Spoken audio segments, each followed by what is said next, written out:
Don't ever compare yourself to another amputee. Wow. Everybody is so different. Everyone has different situations. Everyone has different situations with caregivers. Some have a lot of help, some have no help. Well, hello, everyone. Welcome to the We're Not Stumped podcast. I'm your host, Mike Bolland, and today I welcome Josh Green. Josh does a lot. He's the founder and patient advocate, and he works with the Northeast Ohio Amputee Support Group. To that end, something he did on August 30th, he walked as far as he could on one leg to raise money for amputees for the Northeast Ohio Amputee Support Group. And we're going to learn a little bit more about that and quite a bit more today. But I'll tell you what, one of the things that came to my attention, and this is why Josh came to my attention, he had a really good Facebook post, and it was called Confidence After Amputation, Rebuilding What You Can't See. He also works at Lime Cooler. I want to learn more about that. But first of all, Josh, thank you so much for taking the time out of your busy day to be on the We're Not Stumped podcast. Thank you, Mike. Thanks for having me. I'm looking forward to this. I mean, we had that little pre-conversation, and I think I just scratched the surface of everything you're doing and everything about your story, and I can't wait to learn more. We always start the podcast with a segment I call In Your Own Words, so I love the listeners to learn more about you. Sure. So I was born in 1981 in Cleveland, Ohio. So I was born without a knee joint. My femur, fibula, tibia were all just kind of fused at the kneecap. So I'm going off everything my mom's told me. Had a couple of surgeries. I'm not sure what they tried to do. I was in traction a lot. And by the time I got to 4 years old, my parents were just like, there's got to be something better than this. So got a second opinion at the Cleveland Clinic. And the surgeon there was like, if we do a through the knee amputation, most kids bounce back really good, fast from that. That kids don't struggle with a lot of the mental battles. So it's kind of, right into life. And, they were correct. I had the amputation September 1986 through the knee. And I was playing Little League T-ball by April of 1987. And from there played, basketball at the YMCA, third grade, and just love sports. My whole family is sports. My grandfather was drafted by the Detroit Tigers. So we just love sports. It's kind of this obsessive. So, I'll try not to get too much into it. But so from there, went to high school. I always say the best thing my parents ever did was just treat me normal. I have a younger brother, but we're only 18 months apart. We did everything together. So they just, anything I couldn't do, they let me figure out on my own. Fast forward to high school, I was on the golf team, basketball, and baseball team, all 4 years for each sport. Got 11 letters. Just loved to compete and never really dealt with any of the mental aspects. I just always thought I was fine. And, way down the line, that's when it hit me. But from there, I was a self-trained chef. So I started working pretty much right away after high school. Got pretty good. I was an executive chef at a couple places. But I wish I would have rethought that. 16 hours a day on your leg in a hot kitchen was probably not the best choice for me. So luckily I filed for disability just to give myself some time to figure something out. And I don't know how, but I got approved the first time. So I did that for a little while, kind of wanted to figure out what I wanted to do. When I got my first ambassador, it's not really a job, but first ambassador with Freedom Innovations, 2015, and I got to go to AOPA and the Amputee Coalition, and I said, this is what I'm going to do. So it took me about 10 years to make up a position at my prosthetist office, and for 2 years now, I've been full-time with them, sales, marketing, social media, amputee care, all that great stuff.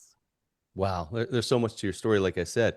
Now, if I'm going to do the math correctly, you're like 5 or 6 when you first had the amputation. Is that about right? 4, turning 5, like 2 months later. Yeah. Well, math isn't my strong suit, so I was doing math on the fly there. But so you were saying, what I find fascinating about your story is a lot of times some of the people that may have been younger when they go through, or maybe congenital like me, going to school the first day and the whole process there can lead to some traumatic times, but you seem like that part was okay for you. Is that correct?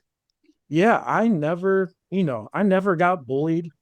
It was crazy. Like probably 80% of my class went to school with me from kindergarten to 12th grade almost. So it was always the same people. And no, I don't remember too many rude comments or anything. So I'm very lucky in that aspect. On the other side, when I got a little bit higher level in sports, like maybe junior high, start of high school, other teams may say stuff, but luckily for me, God blessed me to be 6'3", about 215 pounds. So I usually didn't get picked on too much.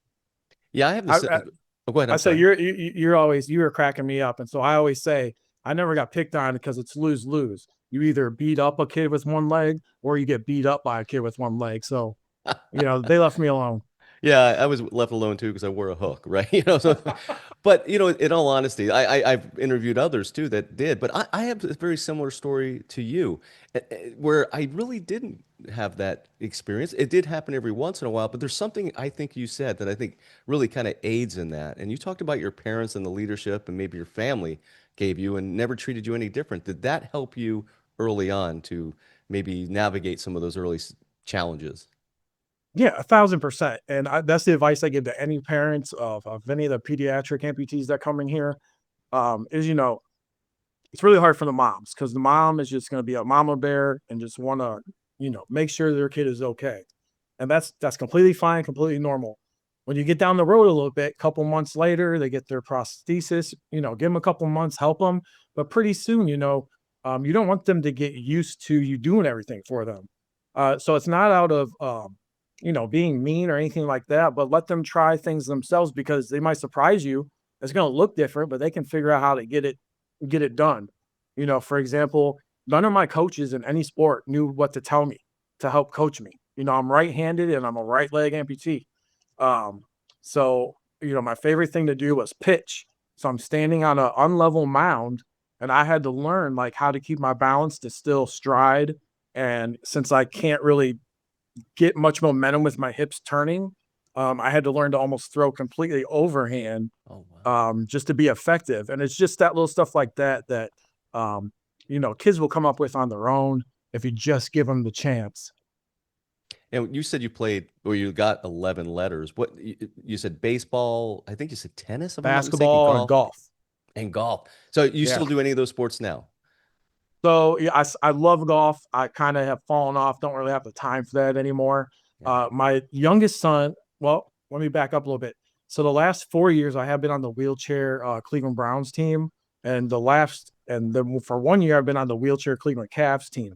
Because I love competition, and as an amputee, I really like stand-up sports, but if you want like really high competition, kind of wheelchairs where it's at. Yeah. So I kind of fell into that, but in the last 2 months, my son has introduced me to pickleball, and now I'm obsessed. I tried tennis when I was younger, but man, until you're on a real size tennis court, you don't realize how big that is. And just lateral movement. Yeah. It doesn't matter if you're just a baloney amputee or whatever, like that's still tough. So pickleball, I can almost put my hands out and cover half the court. So me and my son make a great doubles team. He looks like an action figure. So he just chases everything down and I get it right up there and use my reflexes to just, kind of like ping pong, just put it in the corner and put them away. Yeah, I saw a picture of you uh, yeah, on the pickleball court. That's the one sport I haven't tried yet. I know it's gotten to It's be very so fun. popular. Yeah, and I'm with you on golf. Maybe a little TMI, but I'm going to be golfing right after we're done today. Just go 9 holes. That's all I'll do Yeah. because man, the time commitment is tough. I agree with you. So as you said you didn't really maybe have issues, and I don't want to put words in your mouth, but maybe the mental challenges or the mental uh, games, I don't know, however you want to say it, came later in life for you. And can you explain that a little bit? Yeah. So I mean, it's some of the time I don't even know if I always realize it, and the way I grew up, I was always I just have I don't want to say bubbly, but a positive personality. I'm usually not I've never been in a fight in my life. I've not, I don't scream at people. I don't um I'm just not a rude person. I just try to be nice to everybody. So nobody really thought um that anything could be wrong with me. Nobody ever thought to have me talk to a counselor or anything like that. And if they would have asked me, I probably would have said, "No, I'm fine. What are you talking about?" But when you get to, your maybe 20s, 25, 30, um, that's when I more felt like that's when kind of, obviously I had accepted what happened to me, but I think that's the first time I experienced like anger with it. Got it. Uh, just kind of wondering, what's going on? Why is this cool? And then, dealing with insurance companies, I'm just like, it's not fair. I have to deal with this. And this was before I got into the business. So I didn't know anything about it, just like most amputees don't. But I just felt really like taken advantage of. And then it's finally, talking to other amputees is what got me thinking, maybe I should go talk to someone. Yeah. And it's just, unresolved um, trauma that when you're a kid, you can 100%, put it away in the back of your brain and not ever even think about it. Um, but, obviously I dealt with a lot of anxiety growing up. Anytime I went to a job interview, I was just extremely anxious.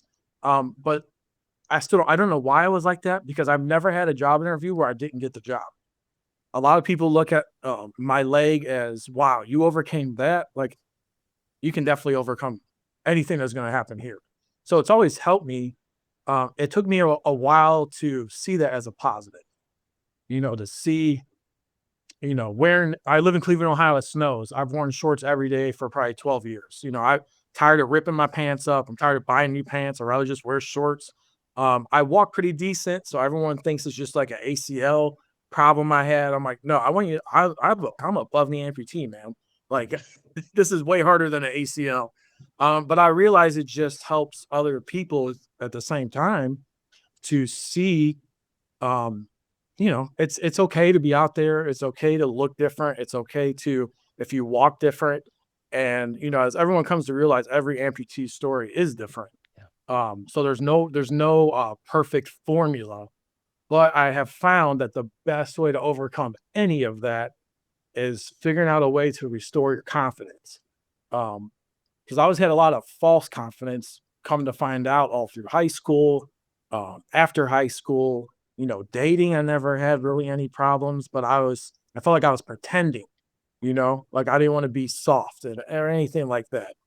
Um, so it all comes back to me, and I realize, the confidence, helping people get back their confidence, is the way. Not only are you going to be better with your prosthesis, but you're going to be so much better mentally, to deal with anything that might come up.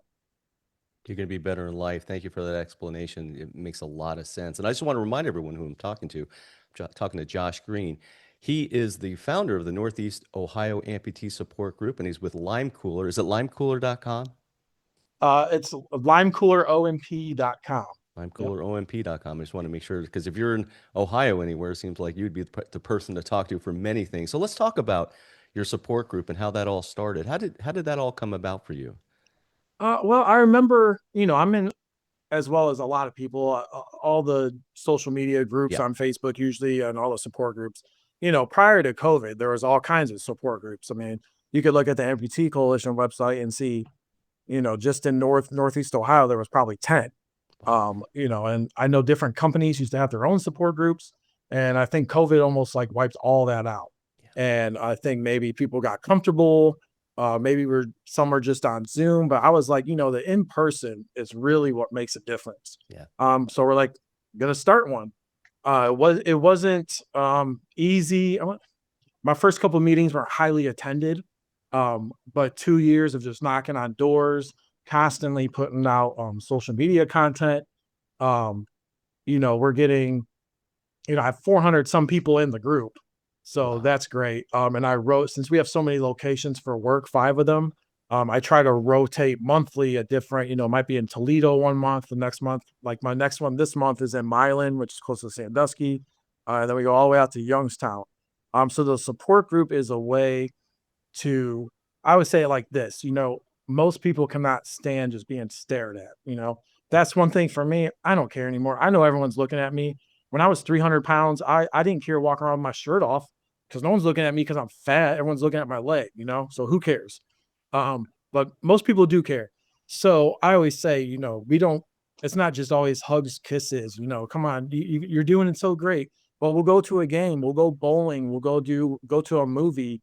And, people don't want to be the one person getting stared at, but if there's 30 of us getting stared at, we're laughing back at them. It's just way more comfortable of a situation. So that's all I want to do is just put people in comfortable situations, as well as I'm always going to be honest about any question they ask me, whether it has to do with prosthetics, different equipment, uh, prosthetist companies, the whole gamut. Yep. And do you guys meet like once a month, Yeah, it's usually monthly. Yep. And my monthly? Facebook page, Yep. which is Northeast Ohio MD Support Group, usually you can find all that information then. Yeah, it's really a wealth of knowledge on that page on Facebook. What is some of maybe some of the things you've learned that you can maybe impart to other amputees? Maybe they're going through something very early on in their own journey that you've learned not only from your journey, but maybe working with others in your support groups and your day job, I guess. Yeah, I would say, I mean, I would say you've got to try, and it doesn't have to be me, it can be any somewhat veteran amputee. Because the first thing you're going to be shocked at is, you think your insurance is going to take care of you. Your doctor says you need this, your prosthetist says you need this, your physical therapist says you need this, but insurance says, nah, you don't need it. So it's dealing with all that stuff, learning the rules, mainly, I feel some clinics rush people because they don't get paid until you sign for delivery and take that thing home. So a lot of times, they're like, all right, yeah, just take it home, bring it back if you got any complaints. So my biggest advice to anybody is don't ever sign for nothing. Even the amputees in my own clinic, I'm like, if you're not completely happy with it, do not sign for it. Cause my guys will always allow you to come back. You can, fix you up, whatever, change anything. But I know some places, it's hard to get back in with them Yeah. because they're so busy and they're like, oh, we already seen you and you're out the door. So just really the most I I'm not trying to be an entertainer. I'm not trying to be a famous TikToker. I would rather just educate everyone Yeah. on, you know, CYA on everything. We're our best advocate. Your best friend may be a prosthetist, but you're the one that has to fight for yourself. Yeah, well, you said you weren't bubbly, but you are bubbly. You said you, Yeah. I wouldn't say I'm bubbly, but I'm going to go back to that and say you definitely are. What are some of the things some of the challenges that you see from both sides when it comes to the insurance? And I know you mentioned, don't sign for it until you're ready, but there's such a disconnect. What do you see on that? And in one little respect, I've seen it get somewhat better this last year, because in September of 2024, Medicare allowed K2 above knee amputees to qualify for microprocessor. The reason for that is because I forget the stats, either 7 to 9 times less falls with a microprocessor because they're Wow. so safe. The stumble recovery, that's great. But it seems like for every one of those, there's a lot more where for instance, I always say, and so does other people, movement is medicine. If I want a microprocessor knee, my insurance will pay for that, with all the correct notes. That's great. It's awesome. It's a great everyday knee. But if I want to run, this thing is junk. It's heavy. I don't care. All these new microprocessors have walk to run features. They're all just gyroscopes and sensors. When you start walking faster, they go faster. So to me, that's somewhat of a sales gimmick, but you can run in any of them. I have at least. And they're just heavy. So it'd be awesome to get a running knee and a blade to stay active when I'm actually going for a run, when I'm playing basketball, whenever I'm doing that. But as you probably know, you can only get one knee every 5 years, one foot every 3 to 5 years. Um, and so I've been trying to work with so everybody can move.org and within Ohio to get that passed in Ohio because I know it's passed in quite a few states, in the country. Yeah, that's huge. And to your point about everyone can move, what you did on August 30th, the walk as far as you can to gain some support for what you're trying to do. And you mentioned not only did you do it last or just about a month ago on August 30th, Yep. next year you have a bigger event coming up. You want to talk about that a little bit? Yeah. So let me get the date right. September 6th is my ampuversary.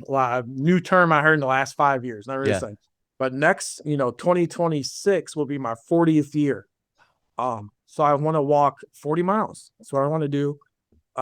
Just raise money, starting off for people in my support group, but really for any amputee that really needs help because the issue is mainly liners. These things are $800, $1,000, and they have a 6-month warranty or a 1-year warranty. and they might last you a month before they get a giant hole, and you can warranty it one time. And so you get the warranty back, or you get a new one, and then the next month it's got a hole, and now you're out of luck. You can't hold suction, you can't wear your limb. So that's my main focus was I want to be able to keep people mobile. If you got maybe I've just been really lucky, but I've never, anytime I've broken my leg, I've always been able to get a loaner the same day. I've never had to Wow. go a day without my leg, honestly. I Wow. wouldn't know what to do in it. I don't own I don't own a wheelchair. I don't own any of that. Never have. I lie. I do have a pair of crutches that I'll take when we go to like a water park or something, because I would rather not have to clean my leg, dry it, all that stuff. I'd rather just hop around or be on crutches. But I just see the need for feet as well, because if you're on state Medicaid, they don't pay for a whole lot, or they don't pay for decent things. So if there's some way I can get things at cost, from the different representatives that I know that are my friends, I'm gonna help as many people as I can. So yeah, next year I'm trying to do 40 miles. I raised about $1,000 this year. Next year, Nice. I'd like to at least get that bumped up to 5 to 10,000, and maybe I'll start a longer campaign of letting people know what I'm going to be doing. But Well, if you'd like to come back on the podcast and talk about that next year to help promote it, I'd love to have you. So let's, 1,000%, yeah, 1,000%. absolutely. Thank you. So let's do that. So you're very active and you've been active your whole life. How important do you feel that is for people like us in the limb loss community? That's if you're a leg amputee for sure. I mean, that's the only way to get better. And you definitely have to have a wearing schedule when you first get your prosthesis. You got to take your time. It's it, you can't overdo it. I'll say that. And get blisters. And if you're diabetic, you definitely want to take your time because you might have trouble healing. But as long as, to me, it's just like working out. If you don't ever work out, how are you going to get stronger? Yeah. Well, when you go work out, you may start with 2 or 3 machines. You may just be able to do a half hour. But every day that you're working out, if you can do a minute longer, 5 minutes longer, a tenth of a mile further, whatever it is, as long as it's just a little bit further, stack the days. And when you look back a year, you're like, how the heck did I just walk 20 miles? So it's just, you gotta stay active, you gotta stay mobile. And if something's wrong with your prosthesis that you can't wear it, call your prosthetist right away. Don't put it in the closet. Don't just say it's too hard. Just make sure you get to PT and just keep going. That's all there is to it. You gotta keep going. Yeah, and I think the way you talk, and it really kind of ties back to your Facebook post, those little victories amount to really a good mental outlook, which helps your confidence. Wouldn't you say that kind of all works together? 1,000%. Yeah. And I love the pictures that you had in your Facebook post. All those there's some old newspaper articles of you pitching and playing Yeah. basketball and stuff like that. So that's fantastic. Let's talk about Lime Cooler a little bit. I know that you've worked there. What I think you said 2 years, and correct me. I apologize if I'm Yep. off on that. Yeah. two Yeah, years. Yep. talk about the great things that's going on at that organization. Man, so we are expanding, and this is awesome. Our third generation owner just took over. I believe he's maybe 37 years old, very well educated and just full of energy. So, his passion is contagious. It's always been my passion. So we've already added 2 more locations, and hopefully in the next 5 years we'll have 10 more locations.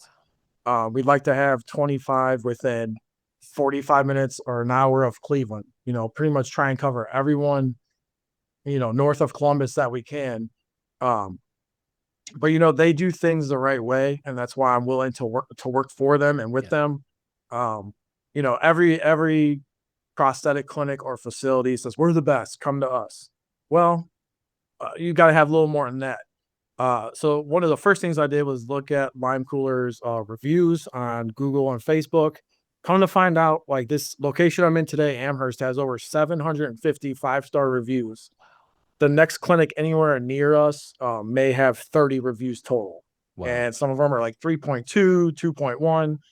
So that hit the light bulb for me right there. Yeah. And then just my first socket with them, it was the test socket. Man, you put your liner over top of it to hold the vacuum, in a test socket setting. I mean, the thing didn't even move, and I was just like, finally, I don't have, as above me, you have a lot of sensitive areas the socket could rub and pinch. So it's great to have people that are willing to listen to you, and also make as many test sockets as it takes. Mine was one test socket and it fit great. We have patients that, the second, third test socket, they're still like, is there any way you can bring in the lateral wall just a little bit? And, we'll do 10 test sockets if it takes. And this kind of customer service is falling by the wayside. Yeah. And I've dealt with, the couple bigger companies, and I just felt rushed. I just felt like, I'm more of a number. At when my appointment's over, they're ready to get me out of here. There's no, small talk or anything like that. Um, so I really loved what they're doing, and they fully support me. Um, and like I said, I'm always gonna be honest. And so I told Paul when he hired me, I said, I'll work for you. I don't care, but I'm always gonna be honest to every amputee. And if that doesn't line up with something you saying, we'll talk about that later. But I'm gonna be honest with them. That's the only thing I can do. Um, so this is not even a job to me. I get to see my friends every day. I get to go to hospitals Oh, and wow. and help calm people's nerves. Um, we have a portion on our website. My boss, he allowed me to do whatever I wanted to our website. It's amazing. A portion of our website, it's a prosthetic timeline that I came up with. Basically, like, week 1 and 2, and that's like week 3 to 6. It basically takes you through the first year.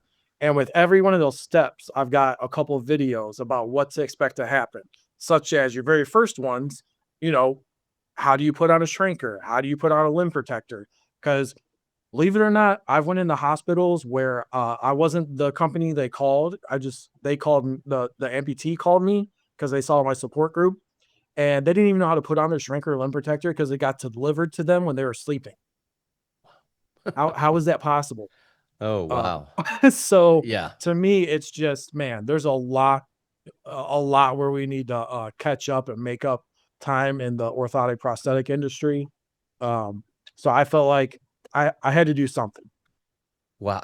Okay, it's limecooleromp.com. Am I correct on that? Yep.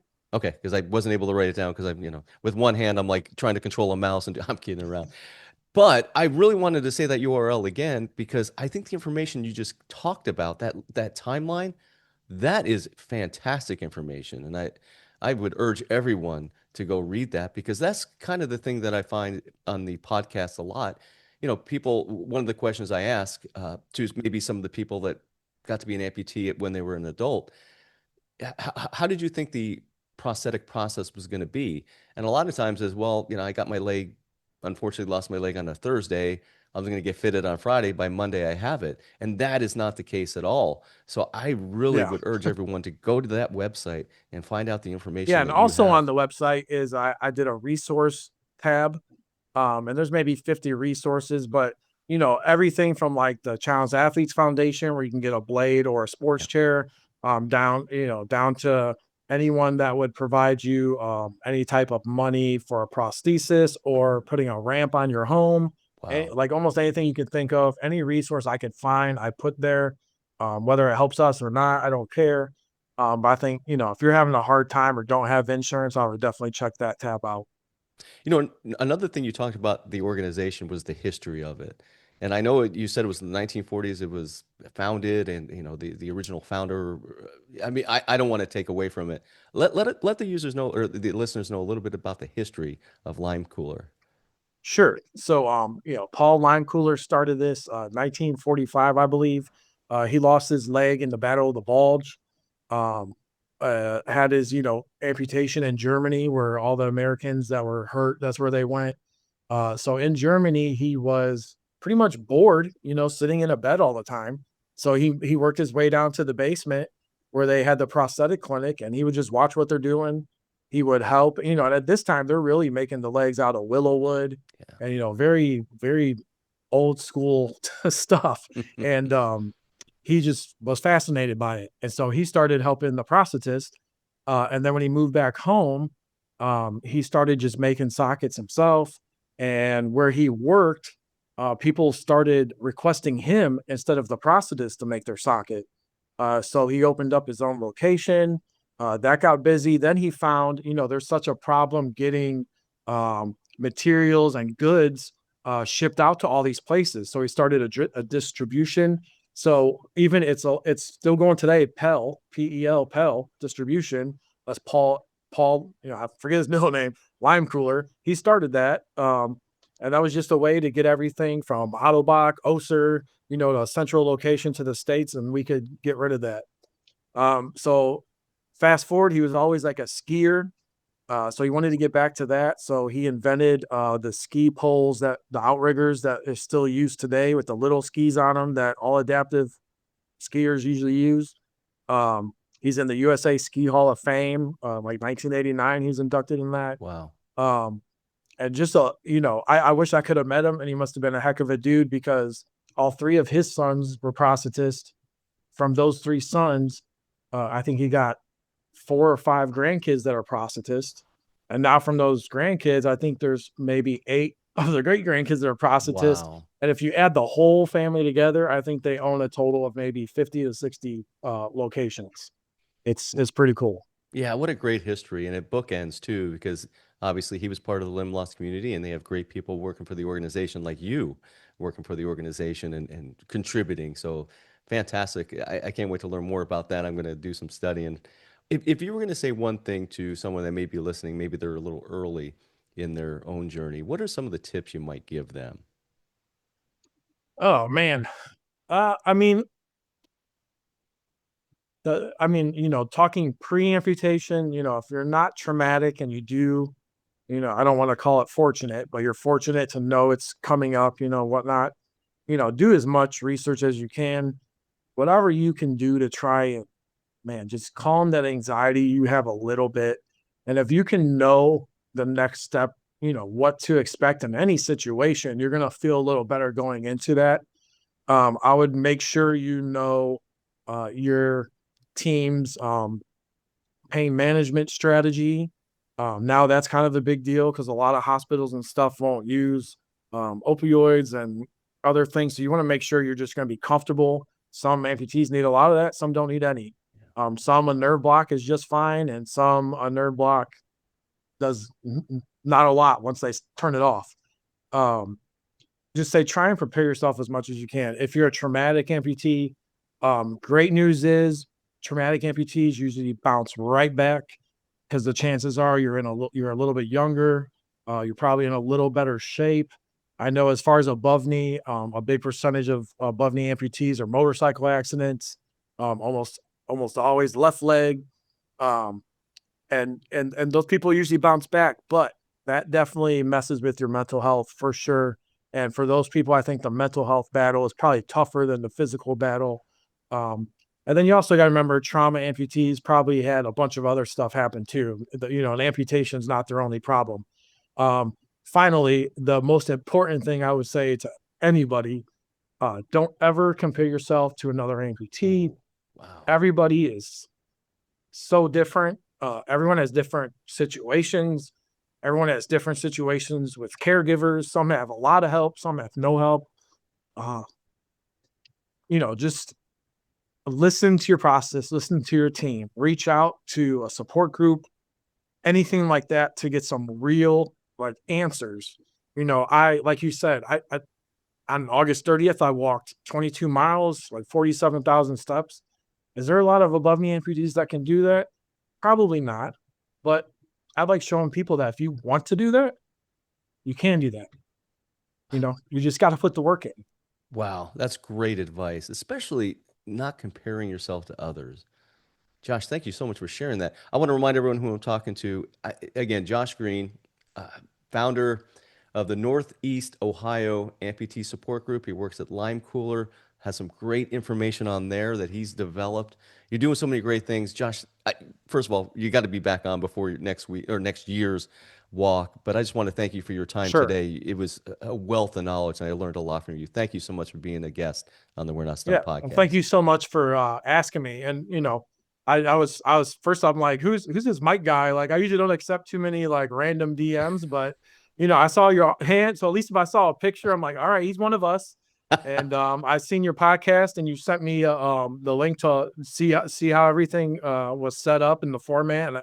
And I love it, man. So yourself, you know, thank you for helping other people spread the word and just putting more light on this situation.